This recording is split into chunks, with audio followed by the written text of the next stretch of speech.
listening to the Project Ignite podcast, where real digital entrepreneurs reveal their very best tips, tools, and strategies to help you ignite and grow your online business. ProjectIgnite.com. Your digital business starts here. Now, here's your host, Derek Gale. Welcome to another episode of the Project Ignite podcast, where we skip the hype, skip the BS, bring you real entrepreneurs doing real stuff, and we dig into what they're doing so you can learn from them and hopefully replicate their success in your online business. This is your host, Derek Gale, and today we're going to be talking about a few different things.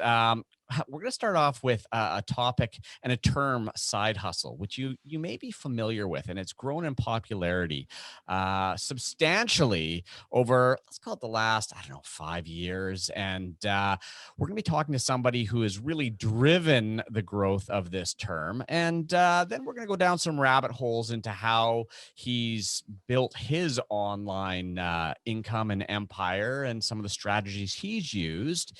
And so without further ado, our guest today, well, look, he's someone that has a passion for the side hustle because he's used it to change his life. He's an author. He's an online entrepreneur. He's a host of an award-winning podcast called The Side Hustle Show, which actually just broke 10 million downloads, which puts him in a very elite group of podcasters. That is a whole lot of downloads. And he's also chief hustler at sidehustlenation.com, where he loves deconstructing the tactics and strategies behind building extra incomes and such online. So without further ado, I'd like to welcome Nick Loper to the show. Nick, thank you so much for being here today.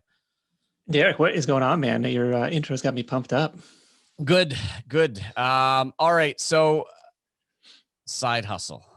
Let's talk about side hustle. I don't even, where did the term originate from? You know? Oh my gosh. I have it somewhere on the site. I certainly did not invent it. It's been around for decades.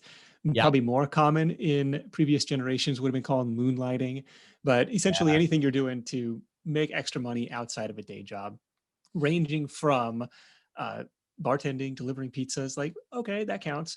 Sure. All the way up to, more entrepreneurial ventures where maybe there's this connotation that okay, eventually this replaces the day job. Maybe this has some time leverage where the day job doesn't. So broadly speaking, lots of creative ways to make extra money kind of all fall under that side hustle umbrella.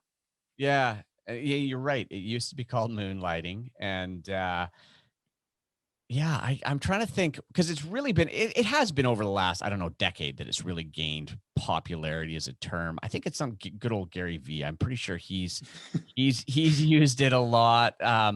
But you've really taken it to the next level. So to start things off, why don't you just share your story? How did you become the side hustle guy? What brought you to this? Yeah, fill us in. Yeah, you bet. So my original side hustle was a footwear comparison shopping site in, kind of the early days of the internet. Now that's dating myself because comparison shopping is not what it once was. But if your listeners are old enough to remember, you used to go to a site like NextTag or Price Grabber or shopping.com and punch in whatever you're looking for, and they would tell you where you could find the best price on whatever it was. Whereas nowadays, everybody just goes to Amazon and kind of eliminates that step in the process. But back in the day, my theory was, okay, if I could build something specific for footwear, and if somebody was searching for shoes, they would see, my shoe specific domain in the search results. So that would appear to be more authoritative, more relevant, drive more clicks, all that jazz. And at the same time, by niching down, I think we were able to deliver better results because we could build tighter algorithms. We could do better coupon integration and everything. So I was working corporate by day following graduation, but was building this thing up nights and weekends. And it was a 3-year journey from kind of idea early stages to giving my notice at work. So it took you 3 years of side hustling. And when you were side hustling, a lot of people want to know, obviously you had a job. What was your job at that point, working for a big corporate? Yeah, I was working for Ford on the service and parts side of their business as a dealer rep. So driving around to all of the local area dealers in parts of North Carolina and then later in California. And just trying to get them to sell more Ford parts through the dealer channel. 'Cause, I mean, they Right. make money in like 3 or 4 different ways, right? They sell cars, they sell parts, and they sell kind of like financing products and Sure. insurance on the cars. And so we were kind of on the parts and insurance side of the business, which is the car business is fascinating, by the way. Yeah. Like I met dealers who'd had their charters signed by Henry Ford, and it's like, you're going up against some of the best salespeople in the business, fourth generation car dealers. It Yeah. was super cool, and because it was a kind of a traveling gig, no 2 days were alike. But at the same time, did not see myself climbing the corporate ladder there, and always had the desire to go out and do my own thing. So, okay. So you're traveling, driving all over the place, and you're doing a side hustle. What does that look like? Were you working evenings, weekends? Like how many extra? Because I've got to assume that that was a pretty heavy job that was taken up in many cases, at least 40 hours a week. When were you doing Right. the side hustle? Yeah, mostly evenings and weekends. If I were to reframe it today, it would probably be earlier in the mornings. But at that time, it was, check in the hotel, clear out the work email, go do a workout, go have dinner, and then, you know, 8 to 10, 7 to 10, a lot of evenings was Yeah. side hustle time. And then, maybe a solid half day or full day on the weekends, depending on what else was going on. So that was the pre-kids, pre-marriage schedule. And now if you had to do it again, you'd be on the post-kids post, so you'd have to do it before the kids get up in the morning and stuff like that. Yeah, I totally get that. Yeah. Or post bedtime for sure. Or post bedtime for sure. And so when you did this, it took you said 3 years to get to the point where you're able to quit your job. Yes. and Okay. uh, and probably being more conservative than most, right? Other people are like, well, it ranges, right? You see people, oh, an entrepreneur is somebody who jumps off the cliff and figures out how to build their parachute on the way down. It's like, that sounds terrifying. Yeah. Um, and you see other people who have, maybe 1 month, they hit it and it covers their monthly expenses, and they're like, that's it, I'm out of here. Mhm. Where for me, I wanted to see a track record of 6 months, 12 months of revenue history, maybe not to the point where it was fully replacing the day job income, but it was at least covering my expenses. So it's like Sure. I wasn't the person trying to build their parachute on the way down. Yeah, and look, for all the listeners, I think that's an important message because we all hear the stories of I hit a home run and I made $20,000 my first month and then 50,000 and I quit my job and it, it I think that's the exception and not the rule, and I think more people probably take your path than the one that is I quit my day job and, I just went all in on it because Yeah. you've got to pay your bills. And when you have kids and you have a family and yeah, absolutely you do. Obviously it's easier, I think, when you're younger and you have less obligations and stuff like that. But I like what you're saying there because it gives hope to all the people that are sitting at home with kids and family and stuff like that, that the side hustle is a possibility and you can do it safely over time. Um, so I want to get into how you built Side Hustle Nation here in a minute because I think you've done a fantastic job. Obviously, your podcast is killing it. Congratulations! I saw you broke 10 million downloads, and as a fellow podcaster, I can appreciate the time, effort, and work that takes. How?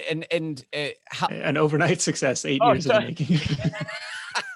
oh God, yeah, that's so true. Hey, it's funny, and that's the thing I always tell people about podcasting is people give up on it too soon because it's a slow burn and it takes time. But I do you remember your first year? How many downloads you had?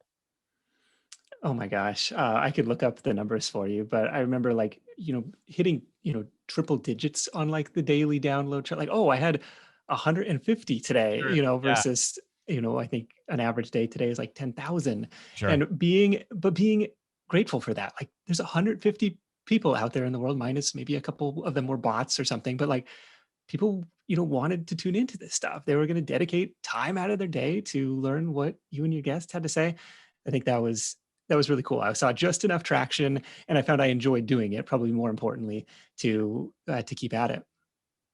Yeah, when and that's important. I mean, if you can find a way to get, and I love podcasting because I get to have cool conversations with people like yourself on a regular basis and learn from other people, which I think is amazing, but it takes time. And I see people, they do it for a few months and they're like, oh, I'm not getting any results yet. And they give up on it. But I don't think, unless you're bringing a big celebrity name to the table, I don't know anybody that's built a podcast from scratch that has had overnight success. And no, you're true. Right? Maybe that's one of the big differences in podcasting today versus podcasting 2013. Obviously, there were plenty of entrepreneur interview shows even back then. So I was like, Yeah. did the world really need another one? So, okay, what unique angle can I bring to the table? And it was kind of the angle that you talked about. It's like, well, I believe this is a more realistic entrepreneurial path than a lot of the narrative that I was hearing coming out of Silicon Valley. Like, oh, you got to raise venture capital and Yeah. like you're going to go like, okay, you can start something low risk, you can start on the side and grow from there.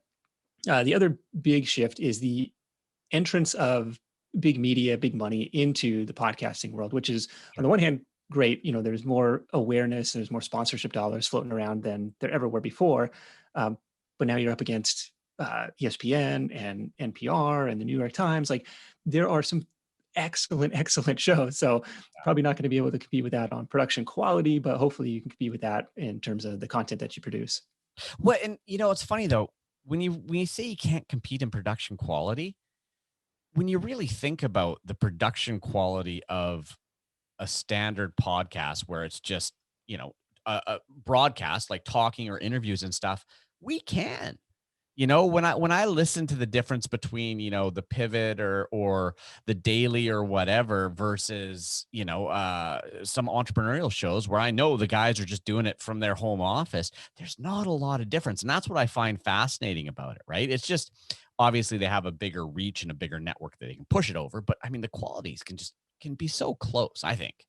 Yeah. Um, It doesn't take much, yeah. but just don't record on your cell phone on the freeway, and you'll be halfway there. Yes, so true. Yeah, invest in a mic, get in a quiet room, away you go. All right. I dug up some of the stats if you're curious. So this was Yeah, fire away. May 2014. So this is a year into the show. Mhm. 8,900 downloads for the entire month of May after 12 months of podcasting. So Yeah. it definitely perhaps dumb persistence to see through and keep going. But it tends to go exponential after, maybe not exponential, but you can start to see some compound effects.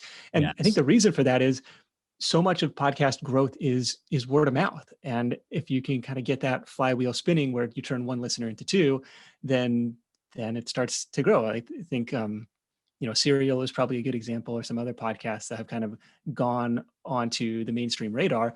Is because those early adopters shared it with a friend, kind of a thing. So, okay, so here's a question for you. You've done an amazing job with your website, and you've got fantastic organic rankings at Side Hustle Nation. Does your podcast feed your site, or does your site feed your podcast? Or which one? Obviously, they both feed each other to a certain extent, but do you know which one feeds the other the most? Early on, it was surprisingly the podcast first as top of the funnel, like content discovery type of stuff. I would go to conferences and I would say, people would recognize me as like the Side Hustle Show guy. And I was like, it was weird because I thought of myself as a writer first and foremost. And the podcast was like this almost necessary evil thing that you had to do on the side. If you want to build a personal brand, you got to do YouTube or podcasting. I was like, well, Yeah. definitely don't want to do YouTube, so podcasting it is. That has shifted a little bit in the last, I would say, 3 or 4 years with a more intentional focus on SEO. And maybe one of the unfair advantages of the Side Hustle Show is that now I can use the organic rankings for blog posts, content on the site to feature, to mention, to otherwise indicate to Google browsers that, oh, this is there's an audio component to this. There's if you want more, go check out the full interview. And so you see in a lot of the posts on Side Hustle Nation, like hopefully it spiders people deeper into the archives. It's there's a podcast. Like I got to go check that out. Where I think a lot of other podcasters are, more reliant just on iTunes discovery or just saying, well, it's audio only, so I'm not going to mess around with the written content. Yeah, and you're right, and that's something that I lecture people on is if you can bring an audience to a podcast, that's a much faster way to get it off the ground, right? And whether that's email or social or wherever your audience exists to promote that. Now, one of the things you just said there that I thought was interesting is you saw yourself as more of a writer, not a podcaster. Very much so. Like I had been blogging on my own little like personal domain. It was nickloper.com, starting 2009, I want to say. And no, I mean, it just, here's some pictures from our vacation. Yeah, Here's, some rant about current events. Like it was just total like personal blog. Nobody ever read it because there was no consistent theme or reason for sure. somebody to stick around. But it was, this practice of creating content for the internet. It was learning WordPress. Mm-hmm. Occasionally, leave a bunch of monkeys in a room with typewriters. Eventually, they produced Shakespeare. So a couple of those posts did end up ranking, which Yeah. is kind of like, and it still took me years and years later, to you get over the hit over the head with it enough times, be like, why did that work? And these 50 other posts didn't, so you're like, oh, okay. Over time, eventually start to figure that stuff out. But that was the reason I thought of myself as a writer first. Gotcha. Okay. So now let's dig into sidehustlenation.com because I think you've done a fantastic job with that website. But let's take it back to the beginning. Where did the idea for Side Hustle Nation come from? Yeah, so I was running the shoe business. That was going to be my thing. Like I kind of naively thought I could just be the dude who sells shoes on the internet. I quit my job in 2008 and was running that thing full time, more or less, for several years. But once it was kind of up and running, and I had a small team in place to help manage the day to day, okay, what's the next side project? So there was lots of other uh, little offshoots that I try, and most, in full disclosure, most of those failed. They died a quiet death in some dark corner of the internet. Okay. They didn't work. Can you share a few of those with us? Oh my gosh! So I started a um, a sandal site as a spin-off, which was like, Okay. All right. oh, if shoes worked as a niche, let's try and get even nichier and do sandals. Lower price points, super seasonal, like just didn't work as well. Yeah. A lot of my advertising partners also had handbags and luggage kind of like as a complementary product line. So I Mhm. spun off a handbag and luggage comparison shopping site, Yeah. which had I done just an ounce of market intelligence, market research beforehand, I would have figured out that's probably a bad idea. Again, across the board, tends to see lower commission rates. There was a much greater breadth of retailers carrying this stuff, but maybe it wasn't their main focus. And so we'd be churning through these huge catalogs to pull out, the 1 to 2% of products that we needed. And it was, even though it wasn't like as expensive as completely developing from scratch, because we were able to Mm. use a lot of the backend code from the shoe site, it was still, I don't think it ever reached break even on that. Right. I built a wine related site as an affiliate site, like, oh, join this wine club, or here are Yeah. some interesting gifts for people who like wine. I had no business writing about this. I don't care about wine. Like, Well, you're and so not that's why I a tell people, like, what is the reason for the site to exist? The sole reason Yeah. for the site to exist was to, hopefully get somebody to click on an affiliate. It had no business being there.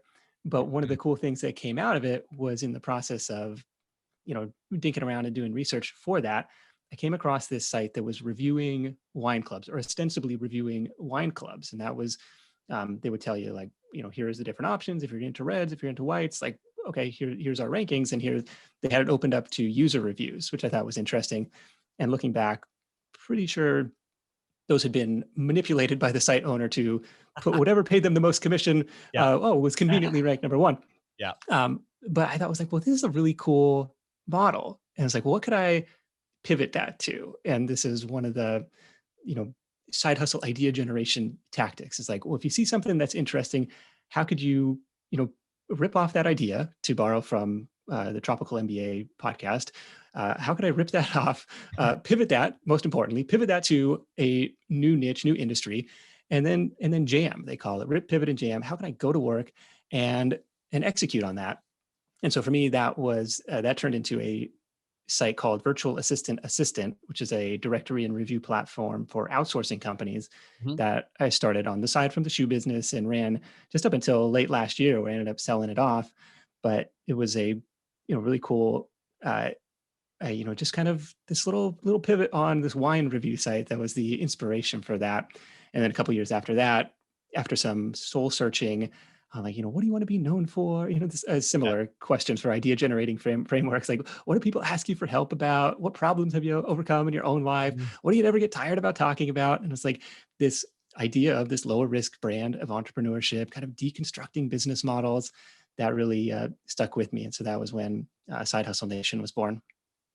So just for everybody listening here, what you just heard there is a very typical entrepreneurial journey. And the reason I want to point that out is because, again, people just see Side Hustle Nation and go, God, I've never seen this before. It's like an overnight success, right? It's a game that took how many years? And I think one of the biggest challenges with entrepreneurs or people that want to be entrepreneurs is this absolute fear of failure. And what if it doesn't work? And I'm always preaching to people. I'm like, look, if you want to be successful as an entrepreneur, you have to change your relationship with failure and have to be okay with failing, because every entrepreneur I talk to has a similar story to yours, where they have a couple hits littered with, dead bodies. Right, a few foul balls, a couple dribblers down the first base line, a few Exactly. strikeouts along the way, for sure. Yeah, and you've got to be okay with that. And I'll ask the question, but I think I know the answer. I mean, when you took all of those detours, did they all contribute to your knowledge to get you to where you are today? Yeah, for sure, for sure. Even the projects that didn't go anywhere, you always take something away from that, Yeah. whether that's, well, don't hire a contractor from Elance who convinces you to go off platform, or this kind of dumb stuff. But there was, so I had John Lee Dumas on the podcast recently promoting his new book, Yeah. and one of the sound bites, or one of the quotes from the book that I really liked, which was the common path to uncommon success, was you only need to be right once. And that was something that really stood out to me, where it's like, if you can limit your downside risk on any of these projects or ideas in your head, but the upside, projecting 3, 5, 10 years out into the future, the upside for one hit is strong enough to erase every loss, every failure along the way, and then some, then that's a really powerful motivator to go out there and take some swings. Yeah, absolutely. And I mean, the beauty of, again, the things you're recommending on Side Hustle Nation or starting an online business, we live in this time and place where we can actually try stuff with very minimal risk. And the way you're teaching it, I mean, a side hustle is really limiting the risk because you're not giving up your primary income, which is a beautiful thing. And it was interesting. Back in 2009, I sold a company of mine to a private equity firm, and I didn't know much about private equity and hedge funds before that, and so it was a real learning experience for me. But when I sold the company to them, I got to know the guys at this private equity firm, and I started, asking them questions. And I mean, these guys are buying companies all the time, and I was shocked to find out that their track record, and these are like savvy business dudes. These guys were all like net worth north of 100 mil, had sold companies and stuff. They're like, yeah, we shoot for about 1 out of the 10 investments we make to work. The rest of them don't. And I Wow. was like, And this is as PE and not venture capital. Like yeah, this that's is private equity, that's really right? surprising. It was absolutely shocking. Venture capital, I think they have, they're like 1 in 20, right? Yeah, yeah. It's just terrible, right? But you've got to be willing. And so it goes back to what you said, is you take these, smaller investments, but when you hit the big one makes up for all of those failures along the way. And I think it's an important shift for people to make in their head as they're going forward. So, okay, Right. so let's dig back into Side Hustle Nation. Now, your business model there, your model there, you're obviously pulling in a lot of organic traffic. Do you do any paid media for that, or is it primarily all organic? Primarily all organic, dabbled a little bit with Google Ads, but they don't seem to be sending me a ton of clicks these days. So that's okay. But heavily reliant on organic. So, okay, and how long have you been building Side Hustle Nation for? Started 2013. Okay, so 2013. So you have a site now. It's got some authority and stuff like that. It's obviously an authority in its space. Um, this is a very broad question. How would you summarize your approach to SEO? Yeah, this is a very broad question. I know it is, and we can go down some rabbit holes here, but I'm trying, where do I start, right? Like, Yeah, so where you start is thinking, okay, what does Google want? yeah. Google wants to maintain its dominant position. They want to maintain market share right now. There's no real incentive for them to, shake things up. They want to keep people happy, keep their user base happy, and they do that by being the best answer engine in the world. So you Mhm. can keep that in mind. You create content around providing the best answers to users' queries in the world. And the way that I have gone about that in the last 3 or 4 years, yeah, maybe I should make a note. Before, I would come up with this article idea and be like, oh, this would be super cool to cover. This would be super cool to write about. Google it to see, oh, has anybody talked about this Yeah. before? And lo and behold, have you ever punched anything into Google and gotten 0 results? Of course, it's been covered before. So, Exactly. scratch that off the list to go to the next idea. It's like, okay, take a pause there and say, okay, well, it's been done before. How could I do something different, better, more helpful, more unique? Pull in different areas of expertise and aim to create something that way. And going about that, and then following, you know, call them SEO best practices when it comes to content architecture, Mhm. title tags, all the on-page stuff. Mhm. Um, and then maybe a couple other kind of surprising things that I found to be helpful on page wise recently would be internal links. So Mhm. rather than creating an orphan piece of content when you hit publish on a new post, going back to relevant archive posts and making sure to add relevant in content links to what you just hit publish on. And then surprisingly, adding authority outbound links, where for years I was like, I don't want to link out. I want to keep people on my own site. Or I want to sell my own stuff. I want them to click on affiliate links. Mhm. But adding authority outbound links, and some low hanging fruit to do it would be like, according to Market Watch or according to Investopedia, just for definitions, for statistics, that stuff tends to do well because then it shows that like, oh, you really care about giving people the full picture, even if it's not all rainbows and unicorns. So that kind of stuff has been helpful. And so I try and approach new content from that angle of, okay, what is the user's intent? And if I can match that along with Google's intent, then I've got a fighting chance of hitting page one. So let's talk about your content, because I had to look at you. I've looked at your site and you've got amazing content there. And I've seen an evolution and just side note, I'm an SEO nerd. I've been doing SEO for 20 plus years. I love SEO just because it's so freaking hard. But when you get it, it's so amazing. You probably see the ebb and flow. Like when Google loves you, you're like, oh, this is the greatest. And then God, some algorithm yeah, update, you're like, totally. well, I'll go And focus on the podcast for a I've, minute. I've had Google ruin a few of my vacations where you're like, no, Google, Yeah. don't penalize us. But so you have really authoritative, long content. Tell me what goes into creating a piece of content that you want to be a good authority piece of content. Yeah, a typical process would start with the idea, and sometimes that's inspired by keyword research. Sometimes that's inspired by just members of the community, questions that come up. Mhm. Um, keywordchef.com was a kind of a new tool that's come across my radar.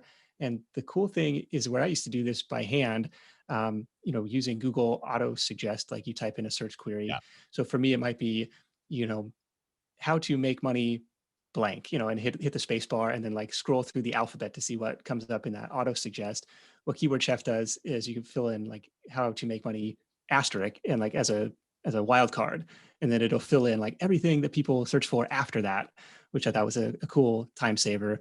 Hmm. Or how to start a blank, how to start a asterisk business or something, and all of those different keywords that people would search for. Um, which I thought was kind of cool. So starting from the keyword research, obviously looking for the low competition, high volume unicorns that are out there. Mhm. If you can find and just analyzing what is in the existing search results in terms of search intent.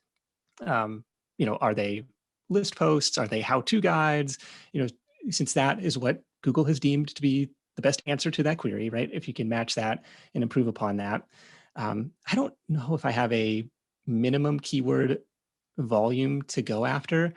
Um, if it's getting 100 searches a month, according to these different tools, like, okay, that can add up because there's always the long tail variations and different things, but that can add up to some significant traffic as long as you have uh, some sort of reason for creating this. Like, okay, what's the business necessity for doing that? Like, are you trying to drive email signups? Are you trying to drive affiliate clicks? Are you trying to sell your own product or service? Like, what's the point of creating this? Like, for years, I ranked really well for like flipping sneakers, but that was the only article that we had, and it was a guest post that somebody wrote for me. It's like, "You gonna write me 4,000 words about flipping shoes? Sure, I'll throw that up there." It generated a ton of traffic, but it was kind of a dead end post. Like, I didn't have a ton of other, it didn't have an affiliate program for any of these things. So it was great to get that traffic, and maybe some people signed up for the email list, but it wasn't. Um, it didn't necessarily align with the business in mind. Yeah. So starting there with the keyword research stuff, then looking at the existing content that's out there.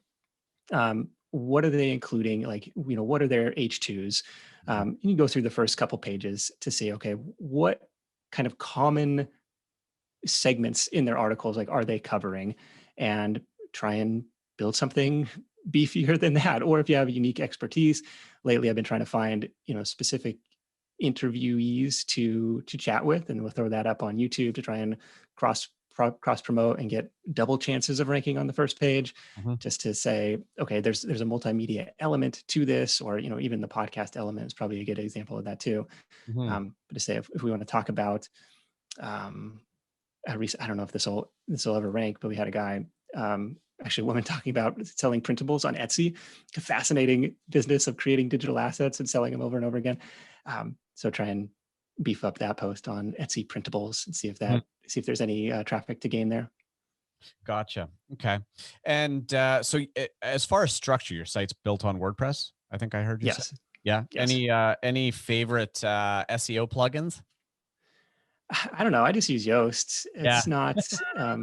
I don't live and die by like, oh, I made the traffic light turn green, Yeah. but You can't. use it as a general Yeah. guideline Yeah. to Sure. say. And sometimes you go through and they do catch some things like, oh, I should include it in a couple more H2s, or I Yeah. should include my keyword in the alt. To what extent that actually makes any sort of meaningful difference, I don't know, but it's in there. So I'll try and try and follow those best practices best I can. Yeah, no, that's fair. Yeah, I mean, I've been using Yoast for years. Every once in a while, like, oh, there's a new plugin, I'll go try it. I'm like, back to Yoast. Yeah. It just works, just does the job really well. Okay, so in terms of SEO, we've talked about content. You've got to have the on-site optimization, internal linking, all that good stuff, right? But you cannot survive in the world of SEO without backlinks. So, what is your strategy in terms of backlinks? Obviously, you must have a good backlink profile. You must have a ton of backlinks to have the authority you have. How did you build those? Slowly over the course of lots of years. Part one would be relationships with other people in your niche. That means like Yeah. getting out from behind your computer, going to conferences when conference travel becomes a thing again, like genuinely being a part of the community, which was so much harder, when you're trying to be, a semi-anonymous publisher behind the scenes. So if you can build a site that you're proud of, stick your name, stick your face to it, I find that's so much easier to do the backlink building thing. I did a little bit of the guest posting stuff early on, just to, again, through those types of relationships, just to, get your name out there. Did a little bit of Helper Reporter, and still do a little bit of Helper Reporter. What has been, I guess, more effective on that front is, answering the pitch, but leading with why the reporter should care. Like, why should they listen to you versus the 30 other emails they just got? And so Yeah. leading with your authority, like, hey, Nick here from Side Hustle Nation, it's a community of 75,000, who gets, I don't know, 3 million page views a year, what, just pump yourself up, beat your chest a little bit as much as you can, even if you don't have those credentials. I'm sure you got something, right? Yeah. Make it sound good. Oh, I'm, Amazon best-selling author, whatever you have, TEDx Yeah. speaker, anything like that, to make sure that they're paying attention. Like, why should they take your quote versus anybody else's? And then the other powerful backlink strategy for me has just been podcast guesting, which hasn't been, I haven't necessarily sought it out, but you reached out, and a dozen other people will reach out over the course of a couple months. It's like, unless you have just a really crappy site and nobody appears to be tuning in, like I will probably say yes to that, Yeah. just because it's a chance to get in front of a potentially completely new audience Mhm. and earn a backlink. And probably the biggest happy SEO accident was one of the very first posts that I wrote on Side Hustle Nation, was like this big list of side hustle ideas. And the original URL, in the WordPress draft was like sidehustlenation.com/79 side business idea, and it was big, long, and ugly. But what I did was just shorten that to ideas. Like, oh, maybe what if I want to update this later? I'll just shorten it to ideas. And so that gave me the chance to plug that on every podcast. Like, hey, just hit up sidehustlenation.com/ideas. Easy to say URL, no opt-in required. And so that is a really high priority page for me, and has got tons of podcast backlinks as a result. See, there's so many benefits to and you're 100% right. In fact, when I started podcasting and started doing that, I was like, oh, there's the reciprocal link and there's backlinks. And you're right. You will get a link from my site now. You will get a link from a few different places to Side Hustle Nation after we're done this podcast, because I'll put it in my show notes. And my site's been around for a long time, so it's going to throw link juice at yours. So it's a fantastic way to do that, for sure. And for everybody who's listening here, I mean, he threw a really great tip in there, which is help a reporter out. And it's haro.com or .org, HARO. I can't even remember now. I think helpareporter.com. Is it helpareporter.com? Okay. Yeah. So if you've never heard of that, go sign up for it. If you have expertise or anything in your area there, you can get great links out of high authority media websites by just helping out reporters. And the tip that you gave there, I think, was really, really valuable in terms of how to pump yourself up first as a credible authority, rather than trying to sell your take on their story or whatever first. Yeah. Yeah, I've never heard somebody say that, but it makes so much sense. So that's fantastic. Some of the other stuff that has been effective is like creating the statistics page for your website. And in my case, had the advantage of an email list to send a survey out to, where it's like, well, how much are you making from your side hustle? What business models are you most interested in?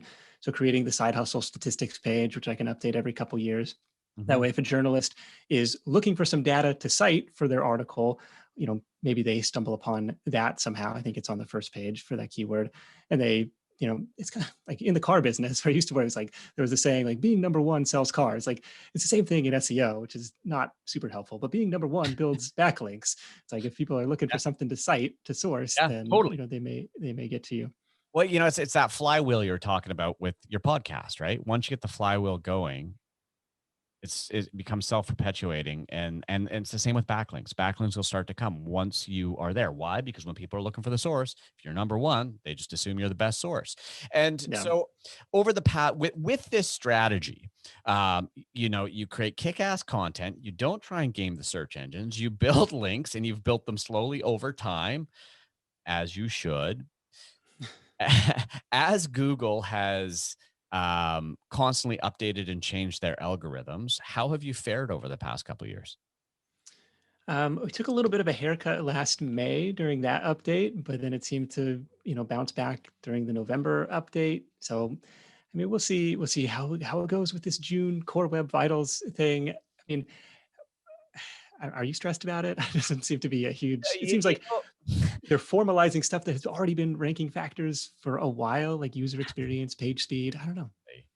Yeah, am I worried about? You know what? I've honestly quit worrying about it, because there's nothing we can do about it other than maintain the course and adapt as necessary. But when I look at a site like yours, who has done everything right, because I've been, like I said, I've done SEO for a long time. I've got a ton of different websites in very competitive categories. I mean, and I'll be blunt with you. I mean, some of these, building backlinks is tough. I spend $5,000 to $10,000 a month just building backlinks on different sites.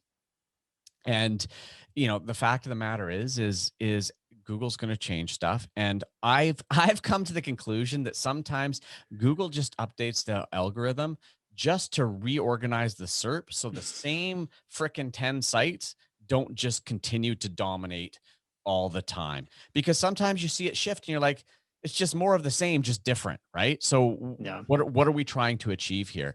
And we're now at a point, I think, where Google is so big that when they roll out an algorithm, they don't actually know what it's going to do. They have a best guess, but it's not like they can create, when we develop software, we have a dev environment, we roll it out in the dev environment, we make sure it works, and then we push it live. They can't do that anymore, right? So it goes live. The perfect example was it in was their December algorithm update where they had to roll it back because it was just so bad. Oh, geez, I don't remember that. Yeah, no, in December, they rolled out an update that was so bad that they had to, they beat a hasty retreat. They're like, yeah, sorry about that. We're undoing that and we'll get back to it. Right. So um, you can't worry about it. You need to do what you're doing. And that is provide kick-ass content, build links, good high quality links. I'm not opposed to black hat, but never do black hat on your money sites. Never do black hat on anything that you want to rank continually for a long time, right? So just continue to do what you're doing, and I think you're going to ride it out. But like anything, there's ebbs and flows and stuff like that. Now, have you used this to build a social presence as well, to build out other platforms and audiences? The biggest is probably the Side Hustle Facebook community, Side Hustle Nation Facebook group, which started as, again, my own self doubt. Like, does the world need another entrepreneurship Facebook group? Like, it Hell was yeah. probably a couple Come on. years deep into building it, and then as part of the annual survey, like, would this be valuable to you? And so everybody, whether or not they were just being polite, they said yes. So I invited them to join, and for some reason, like just in the past couple months, like that, I don't know if it's the Facebook algorithm or something, but like it's really exploded in growth. I think from 30,000 just a couple months ago to 38,000 today, which is another point of discovery. Like if you can, Mhm. and we found this to be true with a lot of different platforms. Like if you can provide that initial marketing push, flex your marketing muscles a little bit, then the algorithms start to Yep. work in your favor, and it can be a new avenue for people to discover you who are new to your ecosystem.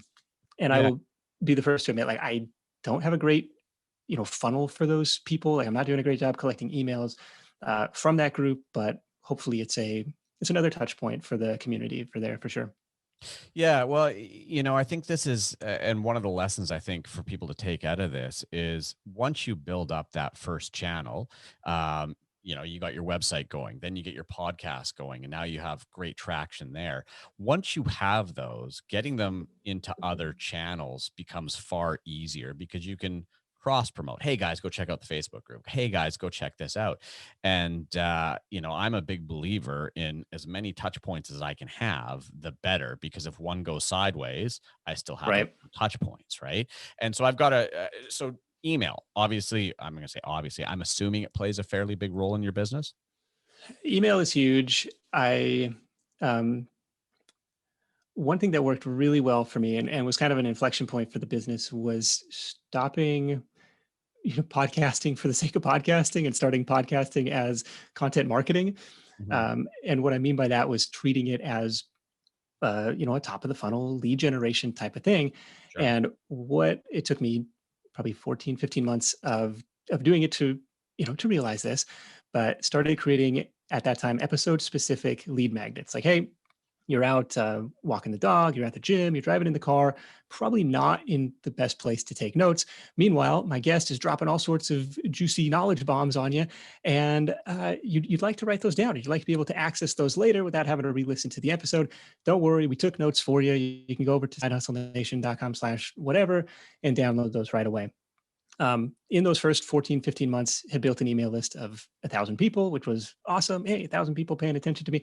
Within 3 months of turning on this strategy, it was 3,000. Within 6 months, it was 6,000. Within 12 months, it was 12,000. It's a really big inflection point for the business. Mhm. And on top of that, now instead of having anonymous listeners, you have people you can email and content and tell them about the most recent episode. And they've got something easy that they can forward to their friend. Hey, you ought to check this out. It sounds really cool. Um, I have shifted away a little bit from that strategy in the past couple years in favor of creating more on-page content for the sake of SEO, rather than having kind of thin or perceived to be thin show notes pages with 200-300 words of bullet points. Instead, just creating the full summary of the episode and posting that as show notes. I think that's a better user experience. So I've been playing around with other, maybe complementary lead magnets. Like, hey, we're talking about this guy renting out portable hot tubs is his side hustle. Why don't you grab a list of 25 other unconventional things that you could rent out for a profit? Go over here to the show notes and grab that download. So, okay. So last question, I haven't asked it yet. I don't know why I haven't asked this yet, is you've got all this exposure, this massive audience. How do you monetize it? Three main ways. First is sponsorships on the show, which has grown into a pretty significant income stream. I think maybe 2 or 3 years ago, it had eclipsed my old day job salary, just from the podcast. It's like, if everything else got nuked, I could just do, 4 episodes a week, or 4 episodes a month, rather. 4 episodes a week would be tough. That's as much as I used to make working corporate. It was cool. So that's one leg of the stool. Number 2 would be affiliate income through the blog and email list. And then the third leg of the stool historically has been my own side hustle experiments. So over the years, that could be, self-publishing stuff, freelancing, dabbling in e-commerce, my other affiliate sites, which again, I sold off the primary one of those last fall.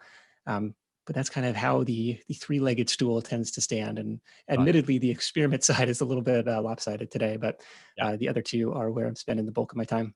That's fantastic. And with the podcasting, when you decide, because obviously, when you first start out, nobody's going to be paying for sponsorship of the show. But when you got to that point that you started doing sponsorship, was that something that do you outsource that to companies that handle that for you? Do you have people just approaching you on that? How do you manage your sponsorship? Yeah, I'll take all comers. So a few of the deals were a representative of companies reaching out directly to me. I've signed up with a handful of different brokers. Advertise Cast and I want to say Gumball.fm are probably the two most consistent right now. But they take a fee. So if you can go direct, of course, that is advantageous. But I had a hard time. I thought this was a genius idea. Like, okay, have a virtual assistant go to the archives of popular business podcasts, create this list of the last 50 sponsors that they had on. I narrowed that down to the 5 or 10 companies that I liked and felt good about plugging. And from there, I kind of struck out. I just had a hard time finding the decision maker, finding the media buyer, because a lot of times they're going through some third-party ad agency, and it was just what I thought was going to be like shooting fish in a barrel. You're already advertising on podcasts. I got a really similar audience. This will be perfect. It was just a lot harder than I thought it was. But if you put it out there, people who are looking to buy media are going to find you because they're going to see you on the podcast ranks and stuff like that. That's fantastic. Well, sir, this has been enlightening. We've covered a lot of different areas here, and it's been fantastic. But before we wrap up now, people want to connect with you. If they want to learn about the side hustle, where should they go? You bet. Well, I feel like, we could geek out on this stuff for hours. It's been a ton of fun. Of course, we'd love to have you tune into the Side Hustle Show. You'll find it in every podcast app. Like we talked about, sidehustlenation.com/ideas is a great place to go if you're kind of on the fence, trying to think of what you could do. My hope is that you have 8 or 10 different browser tabs open by the time you get down to the bottom of that post. Just things that sound interesting, get the creative juices flowing over there. And really appreciate the opportunity to stop by here, Derek. That's amazing. Well, thank you very much, Nick. And I hope to have you on again. And for all of our listeners, seriously, go check out sidehustlenation.com/ideas. I was scrolling that page earlier, and I've been in this space for a long time, and there was a ton of ideas. I'm like, I didn't think of that. I didn't know you could do that. Oh yeah, that's an interesting idea. If you can't find a side hustle on there, that's on you, not on Nick. He's giving you so many freaking ideas. It's shocking, actually. It's shocking. So, and guys, now it's up to you. We talked about a lot of stuff. We covered a ton of ground from podcasting to SEO to all sorts of stuff. If you can't take one thing out of this episode that you can use in your business, you're doing something wrong here. So just take one thing, just one thing, I beg you, and apply it. Use it this week. And you're going to start to see results, because action is the final ingredient that you have to apply to this stuff to actually make it work for you. So on that note, if you like what you heard today, please leave us a rating, leave us a review. As usual, show notes will be published at projectignite.com. And folks, that's a wrap. We'll see you in the next episode. Thanks for listening to another info-packed episode of the Project Ignite podcast with Derek Gale. Any links mentioned, along with an entire transcript of this episode, can be found at projectignite.com/podcast. And to make sure you never miss another episode, go to iTunes or SoundCloud now and subscribe.